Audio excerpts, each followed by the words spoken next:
You ready to roll? Committee will come to order without objection. The chair is authorized to declare a recess at any time. As a reminder, members participating in a hearing remotely should be visible on camera throughout the hearing. Members are responsible for controlling their own microphones. Members can be muted by staff only to avoid inadvertent background noise. As a reminder, statements, documents, motions must be submitted to the electronic repository to sccc.repository@mail.house.gov. Finally, members or witnesses experiencing technical problems should inform committee staff immediately. Well, thank you all for being here and joining this hybrid hearing on Climate Smart from Farm to Fork, Building an Affordable and Resilient Food Supply Chain. Today, we'll review pathways to create a sustainable, affordable food supply chain that is resilient in the face of climate change. We will examine opportunities for the food system to be a climate solution while also supporting human health and livelihoods. I'll now recognize myself for 5 minutes for an opening statement. Scorching temperatures and widespread disasters are putting lives at risk and harming communities across America. This week, families in Southwest Virginia were the latest to face deadly floods like those that swept through Yellowstone National Park just a few weeks ago. At the same time, there is too little water across much of the West, leading to frequent wildfires and dangerously low river and lake levels. In Texas, scorching hot temperatures almost stretched the grid to its limit, forcing families and industry alike to conserve electricity or risk a potential blackout. And Europe is facing what could be its worst heat wave in over 200 years. So it was very disappointing to learn that Senator Manchin is joining Republicans in rejecting investments to address this crisis. Investments that would reduce our dependence on expensive fossil fuels while helping to create jobs and cut dangerous heat-trapping pollution. The American people have consistently supported cleaner, cheaper energy like wind and solar. So while this is quite disappointing this morning, we must move forward and use all of the tools that we have to solve the climate crisis. The costs of inaction are too high, and climate injustice is too great, and our kids' futures are too precious. The climate crisis is also challenging our ability to put food on supermarket shelves and dining room tables across America. According to the American Farm Bureau Federation, major disasters left $12.5 billion in damages to crops and rangelands just last year. In North Dakota, persistent drought damaged over $2.4 billion worth of wheat, soybeans, corn, and other crops. Texas lost $2 billion in the aftermath of that weird winter storm, a hurricane, and other disasters. And extreme weather in California has led to the loss of about $500 million worth of fruit and nut crops. These impacts will worsen if we do not address them, and their costs are being passed on to consumers. And that's why Congress must invest in a climate smart food system that lowers cost, it increases food security, and incorporates solutions from farm to fork. Every person along the food chain, from producers to consumers to everyone in between, can make our food supply chain more sustainable. And each step in the supply chain represents an opportunity for innovation. That includes updating laws around food donation and labeling, strengthening sustainable school lunch programs, and increasing technical assistance for producers. It also includes supporting urban agriculture, improving food distribution at the local level, and working to reduce food waste and loss. Many of these solutions have an immediate impact. We can cut methane pollution by reducing food waste. We can drive down methane emissions from livestock by expanding the use of innovative feed additives like seaweed. And we can help farmers adopt proper regenerative grazing techniques that help the soil sequester more carbon. Moving quickly on these solutions will be crucial as we clean up the food supply system, which makes up nearly 30% of global heat-trapping pollution.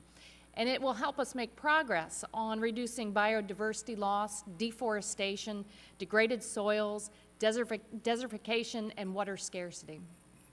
With the support of President Biden, we've taken steps in the right direction. The American Rescue Plan included $3.6 billion to enhance food distribution, expand local and regional food systems, and support historically disadvantaged farmers. We also made progress through this year's government funding legislation, which invested in initiatives like the Urban Agriculture and Innovative Production Program and Farm-to-School grants. And finally, the Biden-Harris administration just announced a new framework to shore up the food supply chain, leveraging more than $2 billion in investments that will reduce pollution and make nutritious food more affordable for families. So as we move closer to the net zero economy, we have an opportunity to create a food system that works for Americans, ensuring access to safe, healthy food for generations to come. And we're going to get some good advice from our witnesses here today, and I look forward to that. At this time, I'll recognize Ranking Member Graves for his 5-minute opening statement. Welcome. Thank you, Madam Chair. The Chair and I both represent coastal communities on the Gulf of Mexico, and we absolutely share a strong desire to make sure that our communities are protected, that they're safe, they're sustainable. There's no division between us on that. However, the opening statement that was made connecting flooding in Virginia recently to climate change is a tenuous connection, and I think that the only way we're going to solve this problem is if we're sticking to science. And so let's talk a little bit about science. The United States could cut emissions today. We could cut every bit of emissions today, and it wouldn't have a single impact. It wouldn't have a single impact on any changes in weather patterns for 50 years, according to the United Nations Framework Convention on Climate Change, the IPCC modeled maybe 75 years or maybe even 100 years. In fact, well, actually, I take that back. If we cut it in the United States, it wouldn't have an impact globally for probably in excess of 100 years. If the entire world cuts emissions, we're looking at 50, 75, or 100 years away before you would actually see changes in weather patterns if the models are accurate. And let me tell you something else that's really important for us to keep in mind that's also science-based. For every 1 ton of emissions that the United States has reduced over about the last 17 years, for every 1 ton we've reduced in the United States, China's increased by 4. It's a global environment.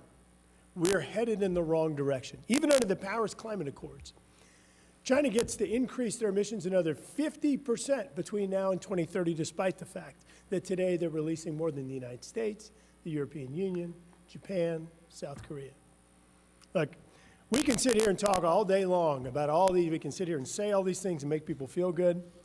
The truth is that the policies that are being pushed today by this administration are actually causing greater harm to the environment. We just saw inflation numbers come out this week at 9.1%, the highest number in over 40 years. We've seen gas prices double. We've seen natural gas prices nearly triple. We're pushing people into energy poverty, and we're having greater emissions as a result of this administration's strategy. You've failed on affordability, you've failed on emissions, and you failed on energy security. The President of the United States is in Saudi Arabia today in Saudi Arabia, asking that nation for more oil, choosing cartels, OPEC plus cartels, over my home state, Cajuns. I can keep having fun and say terrorist over Terrebonne, which is one of our parishes, but I'll stop with the rhyming and come back to reality. Look, we were talking about farms today. We're talking about farms to table. You know, fertilizer right now, we've seen a huge decrease in the availability of fertilizer. One of the largest inputs in fertilizer, natural gas. You're driving up cost for farmers. Since the 1950s, you've seen an efficiency in the United States increase in terms of our farm production, since the 1940s. By over 300%, we have the most efficient farming operations in the world in terms of emissions per bushels or acres of crops produced. We're looking right now at pushing 13.1 million people into a hunger crisis as a result of what's happening globally with Ukraine, with U.S. energy policies. But we're making it unaffordable to farm in the United States as a result of diesel prices going up and spiking, as a result of gasoline prices, the unavailability or unaffordability of fertilizer.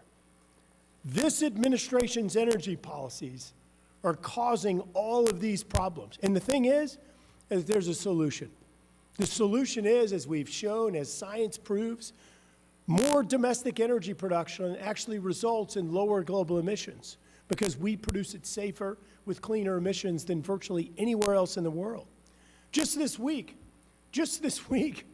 we had a bill in the Natural Resources Committee right down that hallway where we're banning critical minerals production in the United States. Critical minerals like lithium, graphite, cobalt, nickel, copper, things that are required for renewable energy. You have to have these critical minerals. It's projected we're going to have a 400 to 600% increase in demand for those minerals. For graphite and lithium, a 4,000% increase. Look, we can't just wish this stuff to happen. We've got to have a cohesive strategy. This administration says no to oil and gas, despite it from the United States. Yes to Saudi Arabia and Iran and Venezuela. They say no to critical minerals that are needed for renewable energy. That's a none-of-the-above energy strategy that's failing the American people, it's failing the environment, and it's unfortunately failing our energy security and economic impacts as well. Yield back. Now I want to welcome our witnesses. Thank you all for being here. We're very focused on how we improve this food supply chain to lower costs for consumers, so please keep that at the center of your testimony, along with the climate solutions, how we reduce the impacts of the climate crisis. Ms. Dana Gunders is the Executive Director of ReFed. Ms. Gunders leads ReFed's work to end food waste and loss across the U.S. food system. She authored a landmark 2012 report, Wasted: How America is Losing Up to 40% of its Food from Farm to Fork to Landfill, and wrote the Waste-Free Kitchen Handbook. Gunders previously worked as a senior scientist with the National Resources Defense Council. Mr. Kent Swisher is the president and CEO of the North American Renderers Association. Mr. Swisher leads NARA's work to represent the rendering industry, which repurposes meat products that would otherwise be considered inedible, such as fat and bone. He is a member of the USDA's Trade Advisory Committee on Animals and Animal Products, and previously worked at the Continental Grain Company, U.S. Grains Council, and the American Seed Trade Association. Dr. Melinda Sepp is the Vice President for Natural Solutions and Working Lands at the National Audubon Society. Dr. Sepp works to advance natural climate solutions and conservation on working lands, such as rice fields, ranch lands, and forest. A trained veterinarian, she previously served as a senior advisor and deputy chief of staff at the United States Department of Agriculture. Ms. Ellie Brown is co-executive director of the San Diego Food Systems Alliance. Ms. Brown co-leads the Alliance's work to build a healthy and sustainable food system in San Diego County. Prior to joining the Alliance, Ms. Brown worked in nonprofit consulting at Root Causes and as an independent advisor to nonprofits, foundations, and social enterprises. Without objection, the witnesses' written statements will be made part of the record. With that, Ms. Gunders, you're now recognized to give a 5-minute presentation of your testimony. You are recognized. Good morning. Thank you for that introduction. In addition to that, I'm also the mother of 2 children who last summer had 5 weeks of canceled camp and postponed school due to wildfires and smoke. My 7-year-old sometimes has trouble sleeping because she's afraid a fire will come during the night. Climate change is real and present in our lives, and I truly appreciate your action on the issue. I was asked to present the climate impacts of the entire food system and food waste. That's like covering all of energy and energy efficiency in 5 short minutes. Yet, unlike energy, food is an often overlooked and massive factor in the climate crisis. It produces 23 to 42% of total greenhouse gas emissions globally. Just the footprint of uneaten food is more than that of the entire aviation industry. And without interventions, that footprint is projected to increase by 1/3 by 2050. Beyond causing emissions, the food system is part of the solution. It also deeply is vulnerable to the impacts of climate change, with agricultural productivity already estimated to have declined 21% due to changes in climate. Given this critical role, one hearing on food is simply not enough, and I encourage a much deeper dive, perhaps even adding a food section to your congressional action plan. One often overlooked component of climate solutions is timing. Because greenhouse gases are cumulative, saving 1 ton of greenhouse gases annually is 10 times more valuable if it can start next year than if it starts 10 years from now. As one key climate leader said, time is more important than tech. New is good, but now is better. In contrast to other sectors, food solutions are available now. In addition, they are fundamental to addressing methane, whose short-term impacts make it critical to address sooner. And beyond just climate, improving our food system offers opportunities to address food insecurity, biodiversity loss, water scarcity, and even create jobs. In my written testimony, I go into more detail on 4 solution areas to consider. The first is encouraging a shift in diet away from animal products, which are the largest source of US methane. Beef in particular has by far the largest footprint. Just offering the Impossible Whopper, a meat alternative, allowed Burger King to save emissions equivalent to over 500 million passenger car miles in 1 year. Next, a move towards climate-friendly ag practices is a huge opportunity to both reduce emissions and sequester carbon in the soil. Third, protecting grasslands from being converted to cropland is critical, especially in this moment when rising food and fuel prices create additional incentives for farmers to expand into new land. Lastly, and my focus area, reducing food waste is an immediate strategy that inherently addresses all of the above-mentioned impacts. Imagine walking out of the grocery store with 3 bags, dropping one in the parking lot, and not bothering to pick it up. Seems crazy, but that is essentially what is happening across the country today. 35% of food in the US goes uneaten, over $400 billion worth. The average family of 4 spent almost $2,000 in 2019 on food they never ate. And just imagine how that dropped grocery bag must look to the 38 million food insecure Americans who could be fed 3 times over with the amount of food that's wasted. If all of our country's uneaten food was grown in one place, this mega farm would cover more land than Nebraska, Missouri, and Oklahoma combined, and use as much water as more than 50 million American homes. It would harvest enough food to fill a semi-truck every 20 seconds all year, but instead of being eaten, that food would go straight to a landfill where it would emit methane as it decomposed. In fact, food is the #1 contributor to landfills today, and landfills are the 3rd largest source of methane. All told, the climate impact of uneaten food in the US is equivalent to 58 million cars annually. Wasting less food increases supply, which makes food more affordable. Often people jump to solutions like composting, but preventing food waste is far more effective from a financial and a climate perspective. The good news is, unlike many of the thorny issues I'm sure you deal with, this one is solvable. We've seen momentum start to build with over 200 global food companies making commitments, companies including Kroger, General Mills, Compass Group successfully reporting reductions of 19 to 33%, and huge growth in private investment, including $2 billion in 2021 alone, more than double the previous year. Nevertheless, even with all this momentum, at best, we've reduced our food waste by only 2% per capita since 2016. The UK has achieved a 27% reduction in food waste. Some key steps to consider include funding a national awareness campaign to target consumers and a national public-private partnership to engage businesses, incentivizing local action through funding for state and local governments, increasing donation through adjustments to tax incentives and liability protections, and what I think is the lowest hanging fruit, standardizing food date labels to prevent consumers from discarding food prematurely. Wasting less food is something everyone can get behind, and in some cases, there is even money to be saved. The time to act is now. Thank you.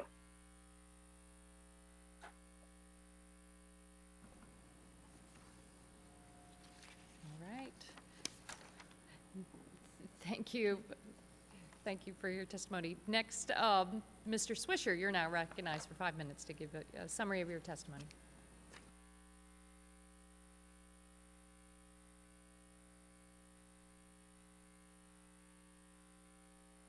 My apologies.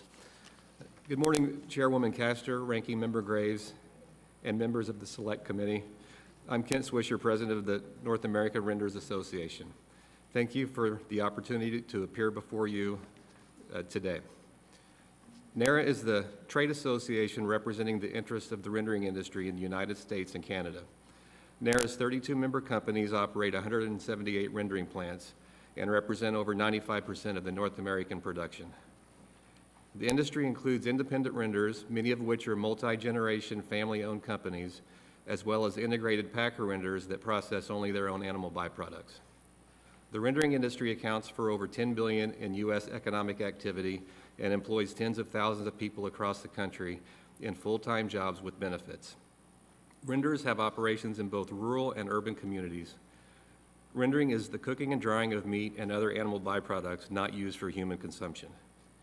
Renders are often referred to as the original recyclers and are a major force in ensuring a clean and healthy environment, upcycling the animal products that we do not want to or cannot eat into valuable proteins and fats for livestock feed, pet food, and industrial uses. The U.S. rendering industry is essential to the reduction of carbon emissions into the atmosphere. Americans consider only about 50 to 60% of an animal edible, which means the other 40 to 50% is deemed inedible. Instead of wasting about half the meat we produce, rendering upscales these leftovers into essential ingredients for countless new products. I would like to make 3 key points in my testimony today. First, the rendering industry is an essential pathway in creating a sustainable food system. Each year, renderers recycle a huge volume, more than 56 billion pounds of meat and bone leftovers. Rendering saves cropland. More than 13.6 million additional acres would have to be planted to make up for the protein and energy deficit that would result without rendered ingredients used in pet food, biofuels, and livestock feed. Rendering prevents alternative disposal methods which lead to unnecessary GHG emissions. In fact, an average rendering plant sequesters 5 times more greenhouse gas emissions from the environment than it emits. If not for rendering, the nationwide capacity of available landfill space would be full in only 4 years. And if the byproducts were disposed of in landfills during decomposition, they would emit large volumes of greenhouse gases detrimental to air quality, and runoff could threaten surface water quality. Rendering is important and a critical part of the solution to reducing food waste. It's a solution that directly addresses food waste by finding practical uses for a wide range of leftovers that consumers consider inedible. Rendering makes the food production footprint smaller. Second, renderers recycle billions of pounds of used cooking oil from food items like French fries into biodiesel and renewable diesel. Biodiesel and renewable diesel are important to reduce carbon emissions in the transportation sectors.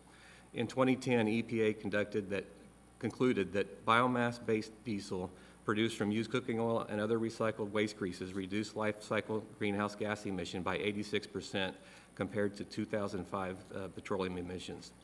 Finally, renders have been collecting and repurposing animal byproducts for decades, transforming them into valuable new products. These products are used extensively as ingredients in livestock and aquaculture feeds and pet food. Rendered proteins and fats provide essential nutrients and energy to keep animal agriculture and pets healthy and growing. In addition, rendered protein meals are a source of calcium and phosphorus, which can be used in animal feeds and organic fertilizer, helping reduce the reliance on imported fertilizer. Renders are early adopters of a resilient bio-based solution to reclaim and upcycle food waste. We are an essential element to the Select Committee's goal of achieving substantial and permanent reductions in pollution and other activities that contribute to climate crisis. NARA supports a level playing field among recyclers to prevent unfair market advantage and unequal competition for animal byproducts. Renderers understand the need to fairly compete for raw material inputs, but not against companies receiving government financial incentives, providing them with added advantage. Federal support should not divert leftover meat and bones and other animal byproducts from traditional renderers to other recyclers. In closing, NARA looks forward to being a part of the discussion as your committee considers future legislative initiatives. We would appreciate your recognition of the important role of rendering in sustainability and reducing carbon emissions. The rendering industry respectfully recommends that any legislative effort adequately recognize the early leaders in GHG reduction in order to avoid unintended consequences in the future. Thank you. Thank you, Mr. Swisher. Dr. Sepp, you're now recognized for 5 minutes to provide a summary of your testimony. Welcome. Thank you. I'm honored to testify this morning on behalf of the National Audubon Society, representing more than 1.8 million members together with 45 million Americans who enjoy birdwatching. I appreciate the opportunity to discuss how we can mitigate climate change and support biodiversity on working lands while building a resilient supply chain. I would like to start by telling you about a visit to the Dakotas. I was meeting with ranchers, and one of them told me he knew the conservation plan that had been developed through our conservation ranching initiative was working. He knew because his 90-year-old father, who still lived on the ranch, told him that the front pasture sounded like it had when he was a kid, because long absent birds had returned. And he knew that a healthy grassland landscape, once again teeming with birds, was a sign of its improved productivity for grazing. I could explain our bird survey results or share a lot of statistics with you this morning, but I think that stories like that demonstrate the impact of Audubon's partnership with farming, ranching, forestry, and fishing families across America. They know intuitively that birds are indicators of the health of the places that they love. So just the way they track the amount of grass during a drought or the water level during a rainy season, they talk about bird songs as the sound of success. They know from experience what scientists have proven, that their livelihoods are intertwined with biodiversity and climate change. Global experts have concluded that one of the most important available actions we can take is implementation of sustainable agriculture and forestry practices. Doing so would increase carbon stores, reduce greenhouse gas emissions, support wildlife habitat, and improve our capacity to adapt to climate change. People who farm, ranch, fish, and produce timber feel the effects of climate change firsthand. From 1980 through 2016, weather and climate disasters with losses of $1 billion or more averaged 6.3 events per year. But for the last 5 years, that has nearly tripled to 17.8. We think of the wildfires in California, Oregon, Washington, and Colorado, the hailstorms in Texas, the flooding in Louisiana, the hurricanes, tropical storms, and tornadoes in Florida and all around the Southeast, the derechos in the Midwest, and the droughts and heat waves in the West. That list is not the last 5 years. Those were all last year. That escalation happened alongside the accelerating loss of biodiversity. North America today has only 2/3 of the wildlife it had in the 1970s, 2/3. Wild bird populations have likewise plummeted by 30%. But the good news is that not every bird has suffered that fate. Species that communities and governments have committed to protecting through financial investments and legislative safeguards have rebounded. I believe that the success stories shared in my written testimony demonstrate how climate-smart agriculture and forestry can support biodiversity, resilient supply chains, and other important outcomes like water quality and quantity. Those stories, the sharp-tailed grouse, which thrives in grasslands that are sustainably grazed and also store carbon and water, the swamp candle, which nests in bottomland hardwood forests that soak up floodwater and improve water quality, and the tricolored blackbird, adapting to habitat loss by nesting in forage fields at dairy farms, lift up the many benefits of optimizing working lands to support carbon storage, wildlife habitat, food production, water, and more. Audubon believes that such conservation must be and can be beneficial for all, including private landowners across the country and consumers. We recognize that different solutions are needed in different places, and we work to support durable conservation across communities and landscapes. The conservation, forestry, research, and extension policies and programs authorized in the Farm Bill are important to delivering those promises. But there is significant more interest in these programs than there is capacity. For example, 46% of valid applications for a single federal conservation program went unfunded, meaning producers submitted and were interested in implementing $1.1 billion worth of voluntary conservation proposals above and beyond what the program could deliver in just 1 year. We can and should expand these programs while also promoting the marketplace, private sector investments, and innovative partnerships like the ones in my written testimony. Such work is only part of what is needed to stem the tide of climate change and biodiversity loss. If we can scale up these programs to meet their demand, we can work together to improve climate, biodiversity, and water outcomes while simultaneously supporting a resilient supply chain and thriving communities. We do not face a zero-sum scenario. These goals are not in conflict with one another. Thank you for the opportunity today, and I would be happy to answer any questions. Thank you, Dr. Sepp. Next, Ms. Brown, you are recognized for 5 minutes to provide a summary of your testimony. Thank you. Chair Castor, Ranking Member Graves, and members of the Select Committee, thank you so much for the invitation today. I'm Ellie Brown, Co-Executive Director of San Diego Food System Alliance. We are a diverse and inclusive network in the San Diego region committed to cultivating an equitable and sustainable food system. And most recently, we launched a 10-year plan and movement, San Diego County Food Vision 2030, with the understanding that the time to reimagine and reconfigure our food system is now, and change must take root at the community level. Food Vision 2030 was created through a 2-year participatory process, including over 250 organizations and 3,000 individuals, primarily individuals that are most marginalized by our dominant system: low-income residents, tribal communities, farmers, fishermen, food and farm workers, immigrant-owned food businesses. And Food Vision 2030 outlines a set of objectives to achieve 3 goals: cultivate justice, fight climate change, build resilience. For cultivating justice, access to resources connected to our food system are divided along racial lines, whether it's access to healthy food, access to capital, land, housing, business ownership, due to history and continued inequities.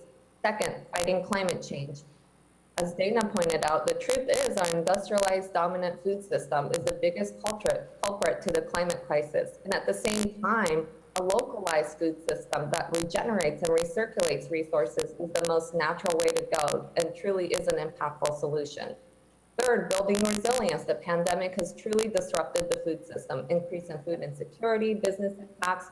We have small scale food producers in our region, small farmers and fishermen, small local food businesses that really struggle to survive every single day. We need to do a better job of creating better safety nets for communities and more nimble systems that can really tap into these local assets that we have and not reliant on the larger industrialized system that is just not nimble enough. As we look beyond the impact of the pandemic, there is a significant opportunity to invest in a more localized food system and increase the amount of local food that is retained in our region, creating a multiplier effect. According to a 2019 analysis by the San Diego Regional EDC, food system activities in our region generate over $35 billion in economic output and account for 15% of jobs in the region, representing a major contribution to the regional economy. So my request for the federal government, 2 really big ideas, but very necessary. 1, shifting power of the food system to community governance, to bioregional community governance. The current racial and climate inequities of the food system can directly be contributed to where power resides. We must shift power away from top-down control to local community governance and bioregions, a region that's defined by the characteristic of the natural environment rather than man-made. We need to center equity and values in our governance and allow for there to be adaptability for each food shed. Food shed is a term that's defined by the food resources in a particular bioregion. Second, simultaneously, the second ask is to resource, fund nimbly, and humanize the processes. Resources from the US government rarely move nimbly to support community food projects led by communities. We need to remove burdensome barriers around permitting, applications, monitoring, compliance, and reporting if we are to truly create a supportive environment and resource impactful projects on the ground. Climate dollars, even if accessible, come with too many strings attached around monitoring and reporting. We need to build resource funding mechanisms, which include both trust and accountability. Currently, the system feels off balance, placing way too much emphasis on accountability mechanisms that is excessive and unrealistic. We need to humanize, simplify, and streamline if we are truly to meet the climate and equity goals. I wanted to end with the emphasis that really our goal should not be to fix our supply chain or fix our broken food system. It should be to transform it completely by confronting the injustices that underpin it and redistributing power across communities. And yes, it is a multi-generational effort.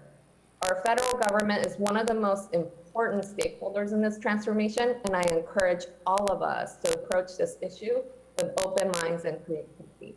Thank you very much. Well, thank you, Ms. Brown, and thanks to all of our witnesses for your insightful and informative testimony. Now we'll move to member questions, and I'm going to recognize Mr. Caston of Illinois first for 5 minutes. Thank you, Madam Chair, and thanks to all our witnesses. You know what, this committee's been around for about 4 years, and it makes me sad that after 4 years, many of our same membership, we continue to tell stories that are about trying to score political points and calling it science. You know, our ranking member led off by criticizing the president for going to Saudi Arabia. A little while ago, you criticized the president for tapping into the Strategic Petroleum Reserve. Both of those are to increase supply, to cut the cost of energy, to cut the cost of energy for our farmers, to cut the cost of natural gas so that our fertilizer costs will go down. And I don't recall any noise when Donald Trump went to the Saudis and said, I'm going to remove the military from your country unless you cut down on oil production so that we can increase the cost of oil, so that we can save our oil industry. Price of oil went up double digits the next day. Crickets. You do an admirable job of representing your district, Mr. Graves. You do an admirable job of repeating the talking points of your party. Your district depends on exporting fossil fuel. Our fossil fuel industry is trying to sell and produce as much fuel as they can because they want access to European markets. That doesn't make them bad people, it makes them profit-seeking businesses. We just saw an example of that when that LNG terminal in Maine caught fire and the domestic price of gas fell.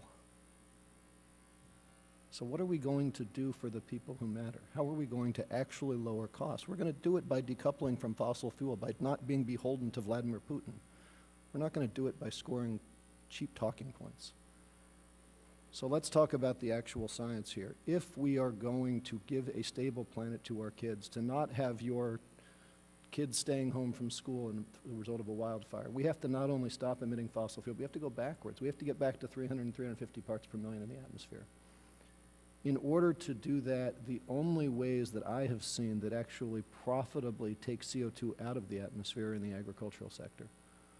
We can put, you know, direct air capture in, but we're going to have to pay a lot of money for those. And so, Dr. Sepp, I'd like to start with you. As you think about what tools we have, we hear a lot about approaches from biochar to short rotation grazing to cover crops.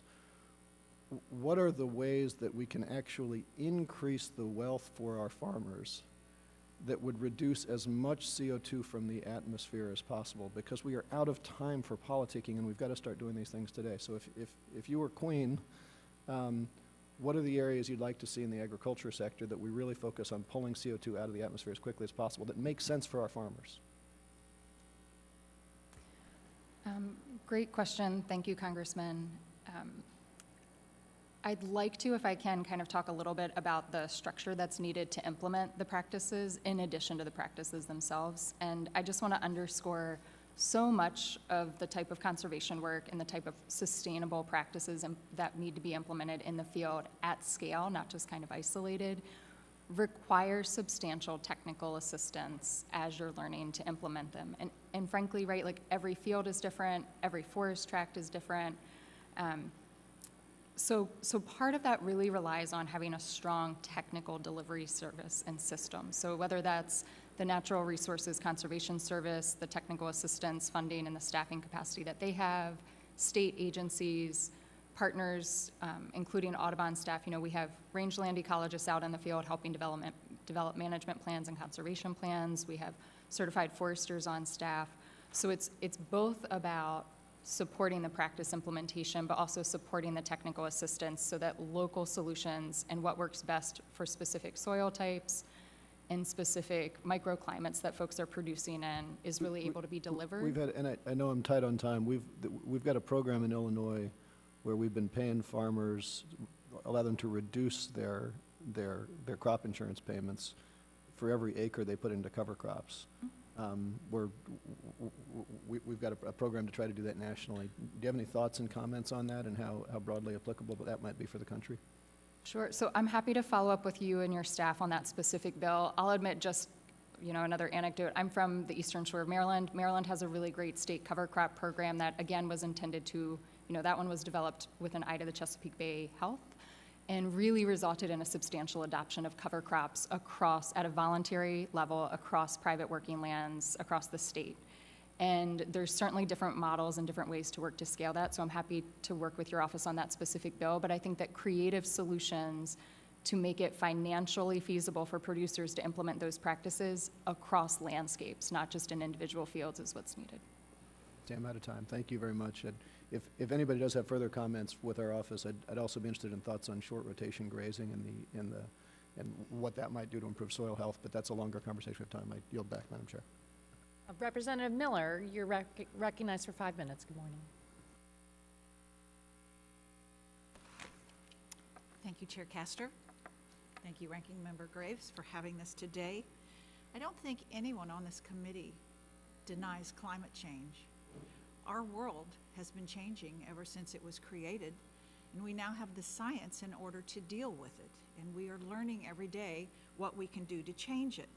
And Chair Castor, I appreciate your concern over the flooding in southern West Virginia and Virginia, and recognizing the unique phenomenon that we have, that often when it rains too much, because of our mountainous terrain, it has to go somewhere, and when there's too much rain, it goes down.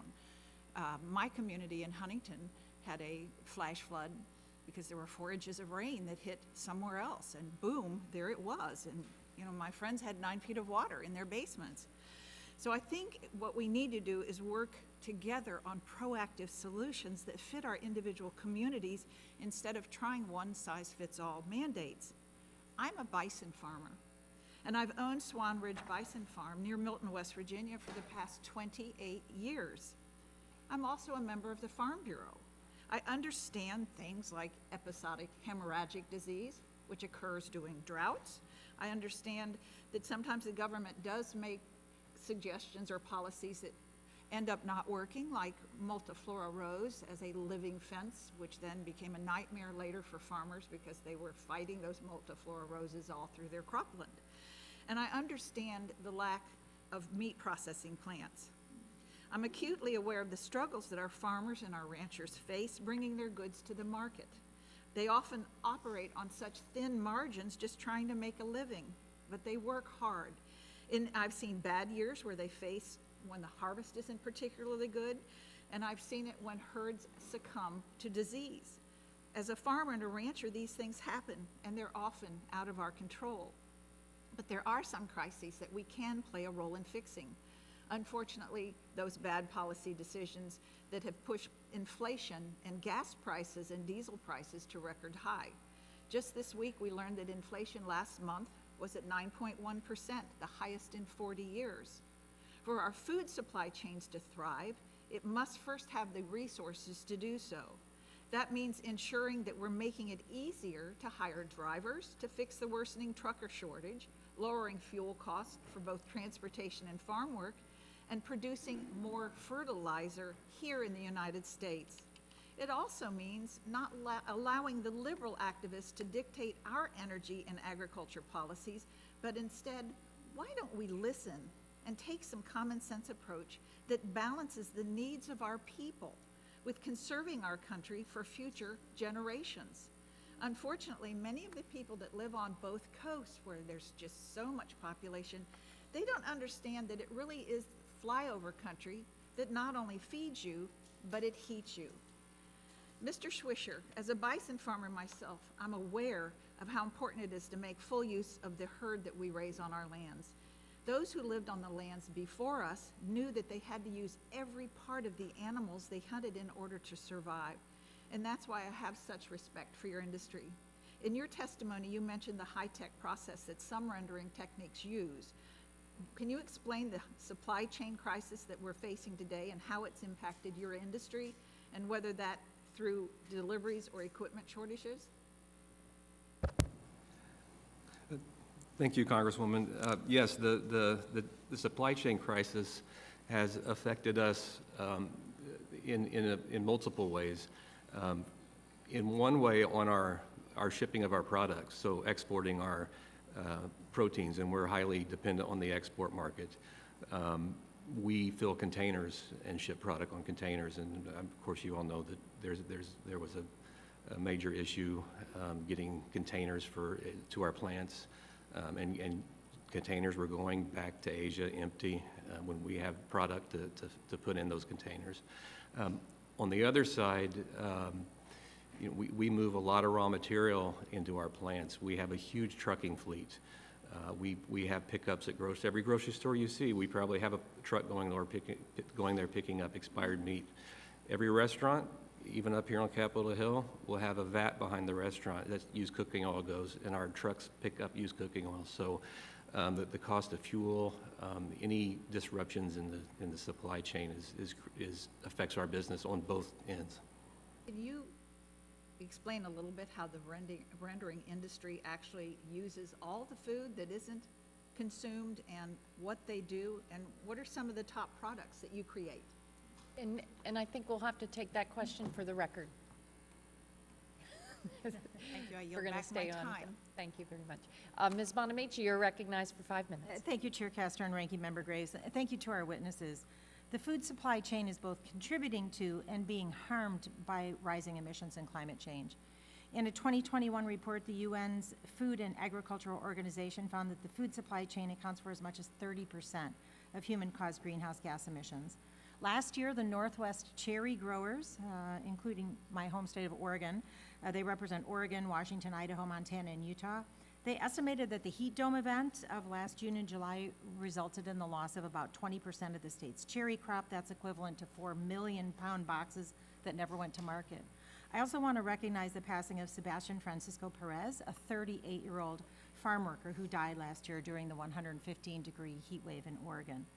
We must make our food supply chains more climate change resistant and resilient, but also mitigate the role that they play in fueling emissions, creating unnecessary waste and straining our natural resources. So in Portland, Neutral Foods is a small business producing carbon neutral milk. They purchase verified carbon offsets and work with dairy farmers to reduce their overall carbon footprint through changes to grazing, manure, nutrient management.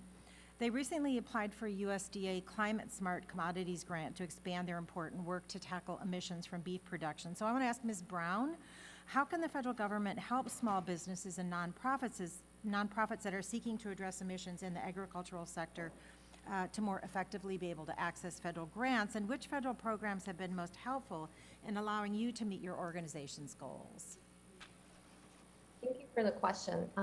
Yeah, my second ask was really to conduct a comprehensive effort to examine how government can streamline and humanize these processes so they're a lot more accessible. Currently, it is just not accessible unless you have trusted technical assistance facilitators in the region to support with accessing these resources for farmers, low-income communities, grassroots groups. For us, USDA Regional Food System Partnership was an interesting example which allowed us to create a new program that will help support us being the facilitator of further resources to support our communities. And another example that I wanted to highlight is recently our partner, Food Shed, which is a small food farm aggregation hub in San Diego County, has taken on a leadership challenge to apply for a $5 million federal grant for a carbon sink incentive fund pilot. And they have really smart people in that team that has experience in grant writing. And they have been complaining of how cumbersome that process is. Finding matching funds is pretty much nearly impossible. And most farming groups do not have professional grant writers on the team. Right. So Thank you, that's really helpful. In fact, I just met with a vineyard owner in Oregon recently. They used some federal assistance to transform their energy and now have almost all their energy coming from solar panels, and it's going to pay for itself in just a few years. I have a question for Ms. Gunders. In your testimony, you outlined a number of bills that have been introduced and, if enacted, would address food waste challenges. What food waste-related issues have not received sufficient attention from Congress?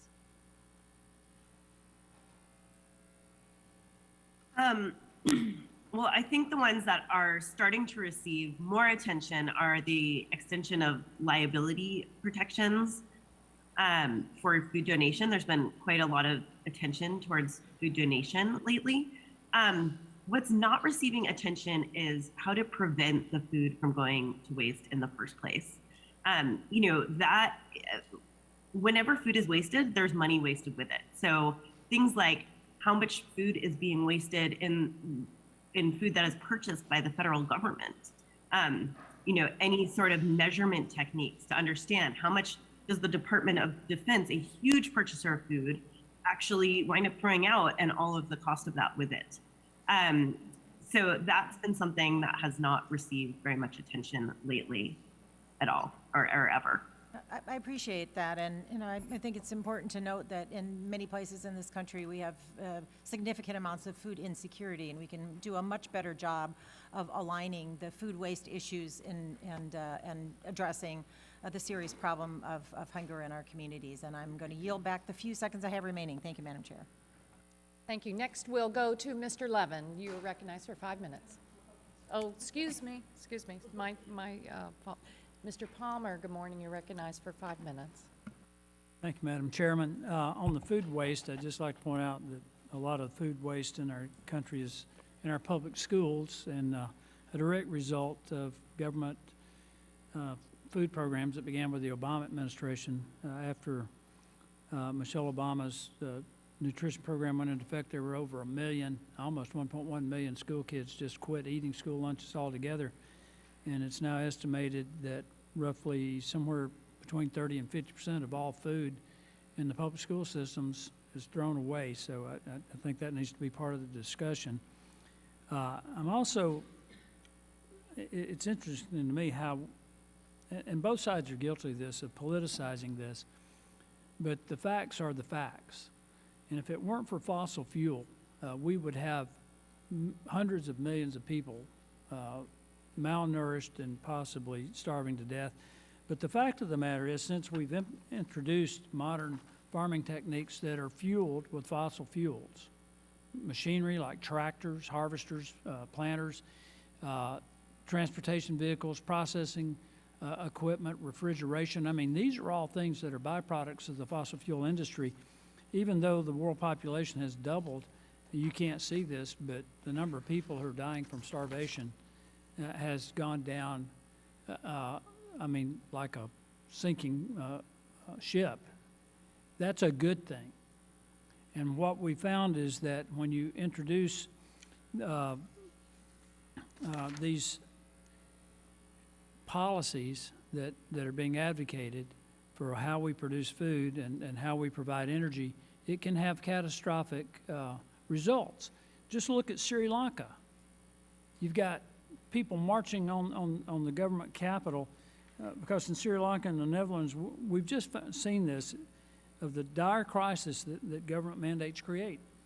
Poor attempts at environmental policy through government-mandated chemical fertilizer bans in Sri Lanka created a food price spike and economic peril that the people are suffering through right now. The country's on the verge of collapse. I mean, you got to think about the unintended consequences. My colleague mentioned someone who died from heat exposure, and I keep pointing this out, and they don't like for me to point it out. But Lancet, other medical journals in the world have made it clear that there's 17 times or more people die from cold-related issues than heat. I grew up dirt poor. We grew most of our own food. I'm thankful that my grandpa had a tractor. I'm thankful that we had a freezer and a refrigerator. I'm thankful that there were places that we could go that utilized modern techniques to process some of the food that we produced. I just don't understand why we want to go so headlong into adopting policies that are clearly going to have a very negative impact on people's lives.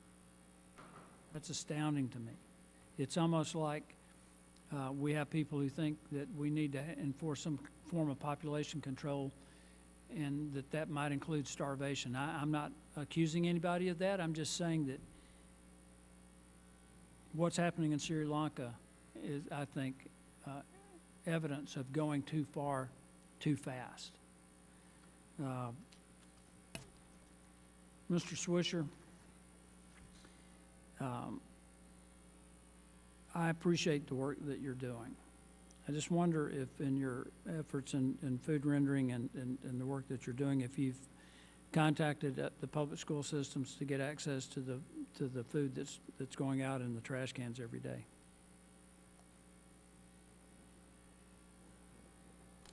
Thank you. We have, like, as I said earlier, networks of trucks that go to restaurants, and that would include schools, but we pick up meat scraps.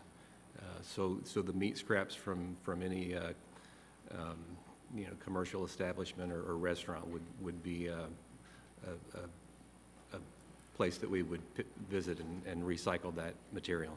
I don't think they're throwing out the meat. I think it's the other stuff. With that, I'll yield back. Next, Mr. Levin, you are recognized for 5 minutes. Thank you, Chair Castor. You know, today is a tough day for those of us that want to see climate action commensurate with what science demands. But make no mistake, to those who demand action, particularly the next generation, we see you, we hear you, and we will not stop until the actions that we need are taken. Now onto the topic of today's hearing. I'm particularly glad that the Select Committee gets the opportunity to hear from Ellie Brown, Co-Executive Director of the San Diego Food System Alliance. San Diego Food System Alliance is a visionary organization in our region, fostering collaboration across all aspects of our food system in order to build a more sustainable, healthy, and fair food system. San Diego County Food Vision 2030, which the Alliance developed over 2 years and created in collaboration with our community, is a testament to that vision. Food Vision 2030 provides a 10-year roadmap for a food system that enhances the vitality of our local communities, protects our environment, and creates additional economic opportunities within our county. For those who don't know, San Diego County is home to a robust food system. Across the county, food system activities generate over $35 billion in economic output and account for 15% of all jobs in the region. However, our local food system faces a myriad of challenges, from high operating costs to entrenched systems of inequality to a climate crisis that exacerbates water scarcity and other environmental stressors. With this context, let me start off with a basic but important question for Ms. Brown.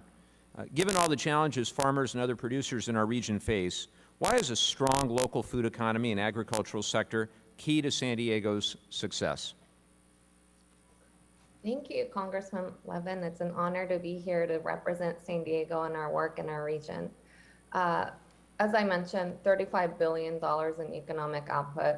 That is significant. Majority of the food that's produced in our region, small farms, small fisheries, most of this food is exported. During the pandemic, the entire supply chain shut down, and many of us really had to step up to support our local food producers. So imagine if we can create a more just food system for our local food producers, and one that really looks at the environment and one that really looks at equity. There's a significant opportunity here, and keeping things localized can help us build more human relationships and really address that pain that everybody is talking about in the need for transition to one that where we are really looking at the economy from many different ways. So I love the local work because it allows us to have real relationships and understand the needs on the ground and the realities on the ground of these farmers, fishermen, food businesses. Thank you for that answer. How can investing in local food systems help communities, especially underserved communities, become more resilient to the impacts of climate change like drought and water scarcity? Yeah, well, in terms of communities, there's a lot of issues. Food insecurity, these communities are at the front lines of climate change impacts. So we need to address the issues, the symptoms first, the current inequities through all tools available by government, public assistance, grants, local incentives to try to flow more resources into communities and towards a healthy local food economy. And I speak specifically from the food system lens because that's the work that I'm in. But at the same time, we also really need to address the root, and that these issues were not just created through the food system. It was through the history of injustices, of the dominant economic system, and we need to redistribute power. I wanted to provide a quote, as Francis Moore Lappe put, people do not go hungry from a lack of food. but rather from a lack of power, power to access food and power to access land to grow food. I was also impressed by your local food economy lab and excited to hear about the USDA grant that you received. Can you expand on your vision for this lab and explain why building capacity at the local level is a key element of strengthening and increasing the resilience of our regional food system? Yes, this new program through the Regional Food System Partnership Grant, we've just co-created this program, the Local Food Economy Lab, with the beneficiaries, farmers, fishermen, and food businesses in our region in terms of what they were looking for. And the program is now a pretty robust program, which includes peer mentoring, customized support services, as well as financial support for these businesses. And we intend to work with an ecosystem of technical assistance providers in this region. The intention is to really support the viability of these businesses and to treat it as sort of an experiment that we're observing over time in terms of how we're doing, setting ourselves accountable in terms of the goals that we want to see, and also to supporting with models that are different type of economic models that will help build community wealth, cooperatives, worker-owned businesses. These businesses, it's just not a common thing here in the United States. So we want to see how we can make these businesses viable in our region. Thank you again. I'm out of time, but thank you for your work on behalf of all of San Diego County. And Cheryl, yield back. Mr. Carter, you're recognized for 5 minutes. Thank you, Madam Chair, and thank all the witnesses being here. And I want to say right off that I really appreciate the fact that we're having this hearing about rural America. A big part of my district is rural, a lot of ag, a lot of forestry, and this is important because just as I don't feel like the United States gets the credit for the decrease in carbon emissions that we have achieved over the years, I don't think our farmers, I don't think our foresters get the credit that they deserve for what they've done with sustainable forests, serving as carbon sinks. Our farmers who are producing more food, more fiber, more feed and renewable fuels without many using more resources. The United States farmer feeds the world. And here we are trying to criticize them for carbon emissions. It just baffles me. I want to read you a couple of things here. First of all, agriculture productivity in the U.S. increased 287% from 1948 to 2017. American farmers now require 40 million fewer acres, or 33% fewer acres in 2018 to produce the same amount of corn it would have had to in 1990. 4 million fewer, or 27% fewer for cotton. And you know, perhaps the most attacked part of farming, of agriculture, is livestock. But they continue to reduce their emissions.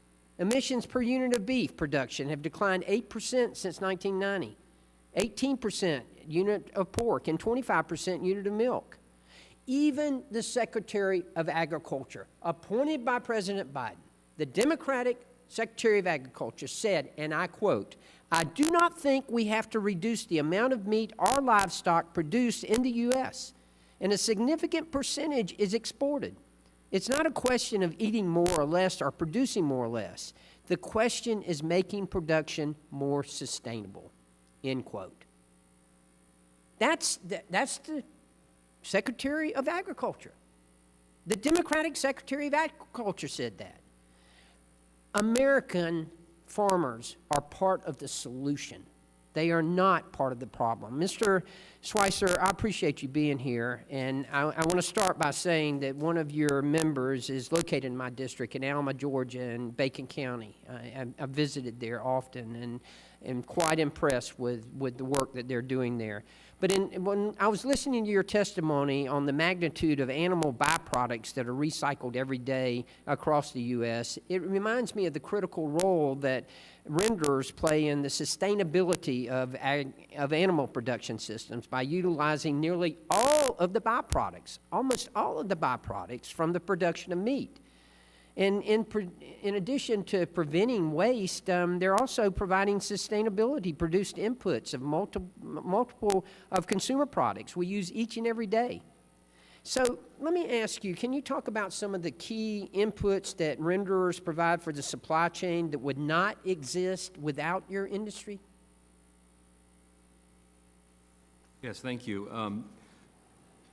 We produce meals and fats and oils. So one really positive success story that we have is that we replace fish meal in aquatic rations. So over time, fish meal production has been flat. Since the 80s, it hasn't increased. And aquaculture production has skyrocketed. And so because we're an animal protein, we fit in those rations much better because of our amino acid complex and things like that. So we're replacing fish meal on a global level in Indonesia and other countries as well. And then our fats and oils, you know, back in the early 1800s, we produced candles and things out of beef tallow. And those markets have changed over time, and now we're producing more renewable diesel and biofuel as a complement to the liquid fuel. Well, let me ask you this. Earlier, one of the other witnesses indicated that most of our landfills were animal products. Do your members, are they filling up the landfills, or are they recycling byproducts? We're recycling byproducts. We're keeping the raw material from going to landfills, and we're producing things like meals and fertilizers and fuels. And you know, that's the one thing that bothers me about this committee. If I could, Madam Chair, just please indulge me. You know, the whole cycle. You got to look at the whole cycle. You cannot look at just one part of it. This is the whole cycle, and recycling the byproducts is part of the cycle. Thank you, and I yield back. Next, Ms. Brownlee, you're recognized for 5 minutes. Thank you, Madam Chair, and thanks for holding this hearing. I've been looking forward to it. So my first question goes to Ms. Gunders. Food waste is a very large contributor, as we know, to greenhouse gas emissions. And as you've said, there are bills in Congress to address a myriad of labeling confusion. Can you speak to the labeling issue and its contribution to food waste and climate change? Absolutely. Thank you. And first, I'd like to clarify that I actually did not say animal products were filling up landfills, but food scraps overall, all types of food, are the #1 product entering landfills today. On your question for date labels, yes. So the use by, best by, sell by, enjoy by, the many words that you see to describe the dates on food are actually quite confusing to consumers, and consumers are misinterpreting those dates to mean that they are supposed to throw the food out. So about 86% of consumers are somewhat confused around the dates and are therefore throwing food away prematurely. There is no federal regulation for these dates. Consumers in manufacturers can put whatever they want onto the product. The solution that we see is to standardize the food date labels, to have 2 phrases, one that is about quality and one that is about safety, and to require only those 2 phrases be used as a way to create actual definitions and be able to communicate with certainty to consumers and reduce confusion out there.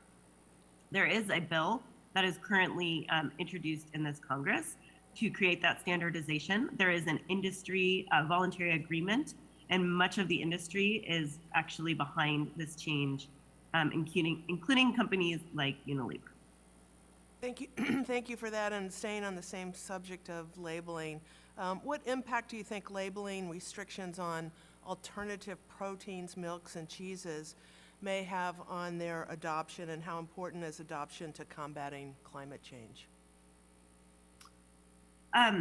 Yes, well, my understanding of the alternative protein realm is quite limited, but I understand that there are some labeling issues that, that they would like to be able to call things like almond milk. They would like to be able to call that milk still. I think that, there's no single bullet, but offering alternative products that are similar to animal products is one of the tools in the toolkit to having us reduce our overall consumption of meat as we look forward. And I think it's important to note that food demand is predicted to increase quite a bit. By the UN predicts we'll need about 50% more food by 2050 to feed our global population than we do today. So I think when we're talking about reducing consumption, it's not necessarily reducing production, but rather trying to freeze the footprint of food at what it is today in order to feed a growing population and a growing demand. Thank you. And staying on the same theme, Ms. Sepp, so recently in grocery stores, I've noticed that some food producers have begun to label their foods as carbon neutral. Do you believe creating a uniform climate-friendly labeling standard would help address climate impacts of food production and incentivize consumers to choose more climate-friendly alternatives, just similar to calorie labeling and nutrition labeling? Thank you for the question. So I think more generally, market-based conservation programs have the potential to diversify income opportunities for producers, which is great, and provide us a signal from the marketplace to support durable, on-the-ground conservation of climate-smart, like adoption and large-scale adoption in particular of climate-smart practices. I think that there are certainly a wealth of different ways of approaching front-of-package labeling and doing so in a way that is consistent, fair, and transparent for consumers, and also reflects the science of the practices and the outcomes in the field. And balancing that so that it's accessible for consumers in the marketplace is certainly is needed, but those signals do have the potential to really help support large-scale adoption of the practices, which is what we've talked about today as really being needed to realize the natural solutions potential of working lands.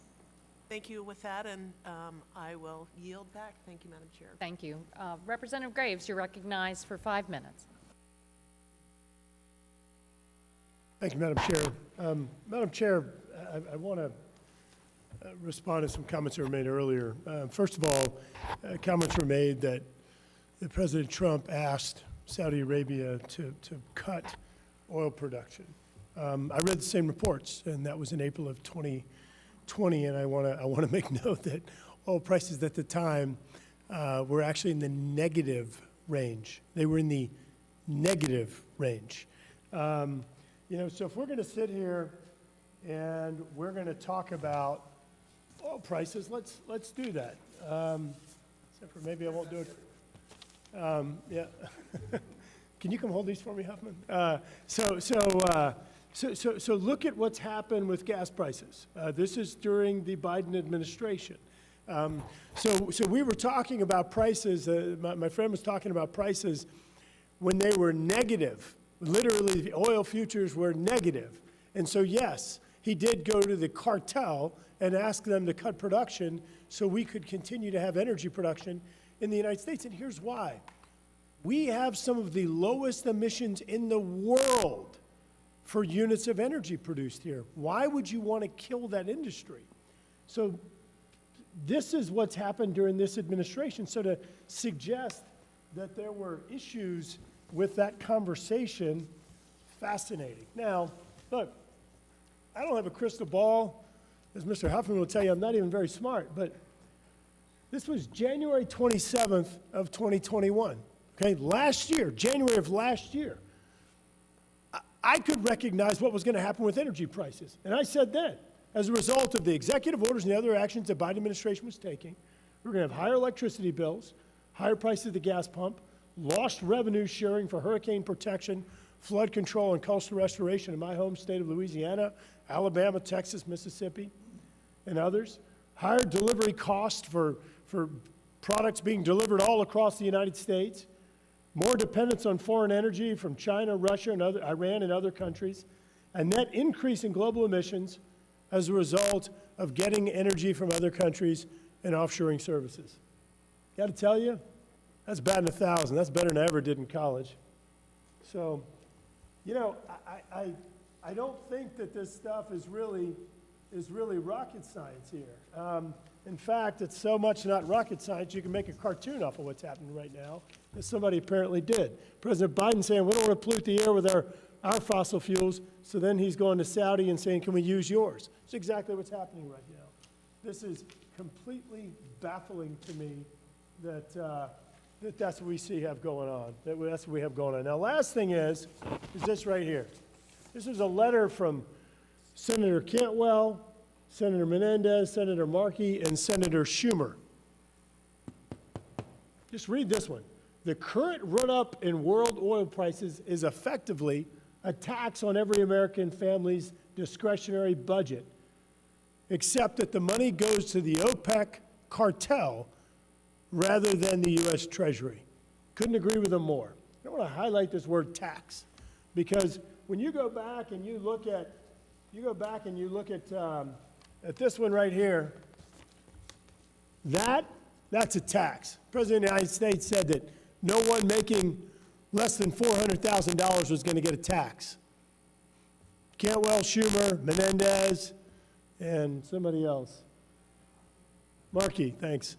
And Markey said that's a tax. That's a tax. Every American's paying it. It's pushing people into energy poverty. People have the false choice of deciding if they're going to open up, if they're going to pay their electricity bill, fuel their car, or get groceries. This is unbelievable, and I'm going to say it again, it's resulting in higher emissions. I want to ask, I believe you, Dr. When you carry out better farming practices, as you noted, I assume that results in sequestered greenhouse gases, improved sequestration of greenhouse gases. Is that accurate? Or potentially? Sorry, yes, sir. The hope, right, is that by implementing sustainable practices, you are storing more carbon in the soil, you're improving the water infiltration rate, right? Like, and the list of co-benefits goes on. It's also improved habitat potential for wildlife, yes. Thank you. I didn't mean to go off on a diatribe, and I just kind of ate all of my time. So I know, I didn't have much coffee today, but I'm gonna yield back. I'm gonna submit some questions for the record, because I do have a number of them, but I do want to note to my friend, Mr. Huffman, that your witness just said that sequestration's an option. And we'll go to Yield back. Mr. Huffman for 5 minutes. You're recognized. Well, thank you, Madam Chair. I want to commend you for trying to have a serious conversation about how agriculture and our food supply can be part of the climate solution, how we can build a more affordable and resilient food supply chain. So just for those maybe watching this hearing, this is not another rerun of the I Love Oil show. We see that rerun all the time around here. We're trying to talk about food security and resilience, and the piece of this that I'm most interested in is food waste. And for those of our witnesses who work in this field, I just want to tell you, I think your work is so important. I want to make sure you know that it is appreciated. And I would think food waste could be just something we would find common cause on. It seems like such an obvious thing to tackle together. It's a huge contributor to climate change. A report by the EPA found that annual greenhouse gas emissions of food loss and waste alone equals that of 42 coal-fired power plants. The annual water and energy used in food waste is enough to supply 50 million homes. So why would we not want to tackle this together? Use our food better, reduce waste, and improve food security. And by the way, there's a lot of methane involved in that food waste. And if we care about inflation, addressing food waste actually saves families money. So it is a win on so many levels. Ms. Gunders, I want to ask you for some ideas for how Congress can tackle this issue. What are some thoughts about how we in Congress can invest upstream to try to reduce food waste? Thank you so much. And absolutely, I think it is a solution to the increasing prices that we're seeing today. You know, even several studies have shown that lower income households and higher income households actually waste approximately the same percentage of their food budgets. And so helping those folks, especially in lower incomes, stretch those food budgets is a really important component, especially today. And that's where really focusing on consumer food waste is an important place to focus, such as a national consumer campaign that really helps educate consumers, gives them the tools to stretch those food budgets. Another place further upstream is creating a national public-private partnership. There's a really successful start to a public-private partnership on the West Coast right now. We have 7 retail signatories, including Walmart, Kroger, Albertsons, some of the largest, who are participating and working pre-competitively to identify opportunities. And taking that type of partnership national can really expand the potential. They're piloting all sorts of new projects, they're sharing learnings, they're looking at specific sectors like dairy and produce and how can they reduce waste, through the manufacturer, even in production, all the way through to retail. And so really looking at some of those partnerships is critical, and funding a national one would be a key step. Another is looking at opportunities in schools. There are things that can be done, such as share tables being put out all around the country. Share tables are popping up where students who don't want their food can put it on a table, and those who would like more or to take some home are able to take that food. Simple solutions like that can be elegant. Another are milk dispensers. So instead of putting milk in little cartons, it can be in a dispenser, and those students who care for milk can take what they would like, and those who don't have to just take the carton and put it straight into the garbage. Lastly, I think waste is often a locally governed or jurisdicted issue. And so really providing funding to local and state jurisdictions to explore policies in this area, to fund technical assistance, food waste prevention programming can be a great solution as well. Yeah. Well, thank you. And in the time that I have left, let me just respond to the suggestion earlier that by promoting healthier school lunches, Michelle Obama somehow contributed to food waste because 1 million kids stopped eating their school lunches. Let's be clear. If Michelle Obama had endorsed Twinkies, Fox News and right-wing media would have promptly declared that Twinkies are yucky, and 1 million people would have stopped eating them because that's what their parents and Fox News told them to do. I have seen in my district and in my state and around the country that healthy food can also be yummy food, and so I hope we can dispose of that canard and get back to the subject of healthy, nutritious food and reducing food waste and having a more resilient food system. So thanks, I yield back. Great. And next we'll go to Ms. Escobar. You're recognized for 5 minutes. Thank you, Madam Chair, and many thanks to our panelists who are here today, both in person and virtually. Really grateful to all of you for your work. Food is a really critical component of the effort to tackle the climate crisis. And so, Madam Chair, thank you for bringing us back to focus on really practical solutions and ideas around food. And I think too many Americans don't realize the power of their decisions as consumers and the impact that those decisions have on the climate crisis and the climate emergency. Our country wastes between 30 to 40% of the food supply. This is not just immoral, but it is devastating to the environment. I do applaud communities and people across the country who are working to change that.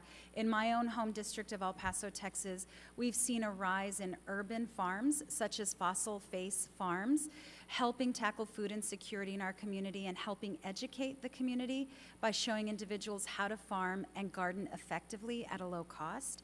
There are also local organizations such as No Lost Food that provides meals to families in need by also focusing on reducing the food waste that goes into our landfills. Congress has to do more, but we have to support not just the local urban farmers, agricultural organizations, and ranchers who face climate-related risks to the food supply chain, but we also have to do everything possible to legislate around that and educate the public as well. Ms. Gunders, I have a couple of questions for you. Actually, I have one question for you. Can you please talk a little bit more about the importance of adopting existing technologies to reduce food waste and what Congress must do to encourage food waste technology innovation? Absolutely. There is an explosion of innovation right now happening around food waste reduction, and some of it is incredibly successful. So we're seeing things like using big data and machine learning to improve forecasting for retailers. using new types of imaging and technical vision to evaluate the quality of products, using sensors to evaluate how much temperature exposure has happened, and allowing companies to route products that have a shorter life to places that are closer, and that have a longer life to places that are further. There is a ton of technology popping up, and yet it is taking some time to innovate and to be adopted. And so certainly incentives that would help both create more incentives for R&D and innovation, as well as for early deployment and adoption of some of the technologies that are proven, would be hugely impactful. Well, I agree. I think those incentives are really important so that we can ensure that there's an urgency to that innovation, and we get it into the marketplace as quickly as possible.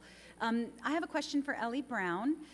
Ensuring that families have affordable and healthy foods is crucial, especially in economically disadvantaged communities like my own. Not having healthy options leads to health risks and environmental impacts that affect the most vulnerable. Can you please explain the importance of improving community food environments, especially in economically disadvantaged communities, and what policies, specifically what federal policies, are necessary to ensure that food environments improve? Yeah, thank you for this question.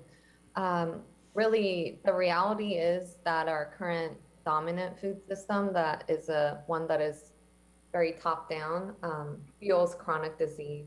And most of the folks that live in communities where they are struggling do have issues around accessing healthy food. Some folks call it food deserts or food apartheid. But ultimately, really reclaiming the type of food that's available in these communities, like you mentioned, urban farming, this is a movement for communities in terms of their own power to reclaim their food system and food sovereignty. So really what's important ultimately is a more community-driven food system, more community-governed food system. But in the short term, we could do everything that we have in our government toolkit to support these communities, from economic incentives, of course, public assistance dollars that really help match resources to flow into the local food economy. We've seen a lot of great things happen, from EBT matching at farmers markets, different programs that exist around incentives for that, and grants, really, to really support grassroots organizations in their access to these grants that are available. We often are trying to navigate the system with grassroots organizations. It really is hard to get these resources to flow into communities. So in the short term, there's a lot of tools that we could be using for government to support more access to healthy food. However, in the long term, we need to really shift the power so communities can really decide for themselves the type of food environment they'd like to see. Thank you so much. I'm out of time. Madam Chair, I yield back. Well, thank you very much. And I agree with you. This has been it's a hearing that we intended to focus on those practical solutions. And we know with the escalating climate crisis, higher temperatures, the higher energy and food cost, the food system can provide a lot of those solutions. And I want to thank our witnesses for helping us today. Ms. Gunders, you've been very clear on the call to action. Thank you. You've now given us some practical solutions on food labeling, how we fund and empower public-private partnerships. Ms. Brown, I've been impressed with what you're doing in San Diego for many years on reimagining and reconfiguring the food system. But as Ms. Gunders said,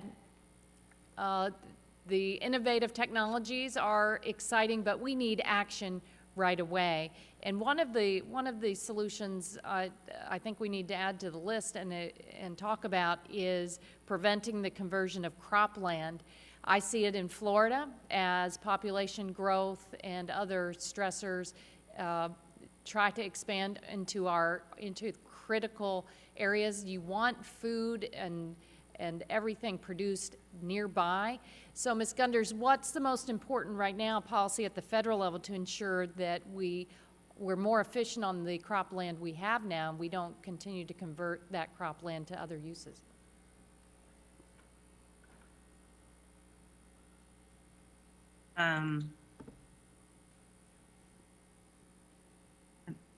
Sorry. Yes, I think there are a few. One is supporting the North American Grasslands Conservation Act. There's already a great program called the Sod Saver that's been part of Farm Bills in the past. That expanding this program could reduce negative impacts of that happen out there. And then also rethinking renewable fuel standards and policies is the other. And I would point you towards a report that's been written on this by the World Wildlife Fund, who are really kind of the experts on the policy around this. And Dr. Sepp, you focused on this as well, and I do appreciate how you pointed out early that our farmers and producers need help. I met with farmers in Florida not too long ago across all industries, citrus, cattle, dairy, the plant nurseries, the specialty crops, and they are hungry for help because their productivity is suffering under extreme temperatures, extreme rainfall events. So what do you point out to us are the most important policies that we need to be focused on to help our farmers and to conserve cropland? Yes, thank you for the question. I'd like to come back to just a few points that, frankly, I think apply a lot across a lot of different landscapes in the producer community that you're talking with, right? Whether they're row crop producers, cattle producers, they're thinking about orchard or private timber stands. And that is, we already have an existing suite of federal and state conservation programs that producers know, they're familiar with. There are recommendations about how to improve, streamline those, make them more accessible, make them more equitable, but also those programs are already heavily oversubscribed, right? Just the one example that I gave earlier, in a single year, $1.1 billion in one program of interested but unfunded applications. And those are producers coming in, they've already done the research, they have a proposal, they've submitted it for a competitive review process. So when we think about how we can scale up the action of now, right, like scale up sustainable agriculture and forestry practices across landscapes across the country, it really is about helping meet producers where they are with what they need when it's technical assistance and cost share for practice implementation.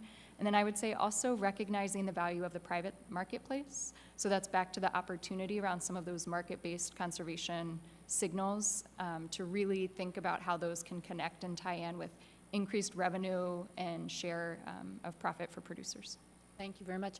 And Ms. Brown, San Diego, the alliance there can be a model for other communities across the country, but I'm worried there are many communities that simply don't have the resources to implement that kind of local grassroots effort. What can we be doing to encourage that model and empowering people at the local level across the country? Yeah, you'd be surprised. Johns Hopkins facilitates a food policy network nationally, and I know several years ago there was at least 250 organizations in various different communities across the nation, city level, county level, state level, really organizing around food policy, very bottom-up, grassroots approach. So you'd be surprised. A lot of folks are really getting together around this issue. I think it really crosses political lines. Food is a necessity. We want to support our local farmers. We want to support our local businesses. How do we do that together? So there's a lot of groups out there. You just really have to listen. Thank you very much. Next, I see Mr. Crenshaw has joined us virtually. Mr. Crenshaw, you are recognized for 5 minutes for questions. Thank you, Madam Chair, and thank you to the ranking member for holding this hearing. And look, listening to the testimony, there are some real pragmatic ideas here on how to reduce food waste and improve farming practices. And I'm sure there's a lot of space for bipartisan legislation there. But like many of these hearings, what we also hear is these good ideas crowded out by more radical ideas that end up hurting Americans, especially on their most basic needs, energy and food. And it is worth pointing out some of the other countries very recently that have taken these radical approaches. Sri Lanka banned pesticides, herbicides, and other chemicals that provide crop protection. That was because of their environmentalist lobby. They're currently in a devastating humanitarian crisis because they have not been able to produce enough food to eat. Don't worry, because Sri Lanka has a near perfect ESG score of 98. I'm sure that makes them feel good.